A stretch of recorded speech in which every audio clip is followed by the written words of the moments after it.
বিদেশে এসে কি পেলাম? না সুখ, না শান্তি, না টাকা। আপনি কি পেয়েছেন? আর আমি কি পেয়েছি? পরিবারের অশান্তি, পরিবারের মানুষের অশান্তি। আসলে শালা আমরা প্রবাসী না, খুবই খারাপ। তার কারণ মাস ভরে টাকা কামাও, পরিবারে দাও, পরিবার পেট ভরবে, সব কিছু করবে। আমাদের এদিকে দেখেন আমরা কি করতেছি।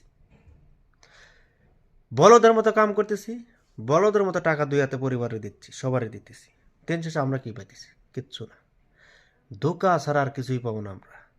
বলদের মতো কষ্ট করে যাবো জীবনটা ভর, দিন শেষে মানুষের কথা শুনতে হবে, উল্টাপাল্টা কথা শুনতে হবে। তারপরে কি পাইবেন আপনার আমি? কিচ্ছু পাবো না। প্রত্যেকটা প্রবাসীর এই পরিস্থিতি। তার কারণ আপনার 2 লাখ টাকা বেতন পান আর 1 লাখ টাকা বেতন পান, দিন শেষে আপনাকে কথাই শুনতে হবে। কথা শোনা ছাড়া আপনার কোনো রাস্তা নেই। তার কারণ দিন শেষে টাকা সব, একটা মানুষ কিছু না।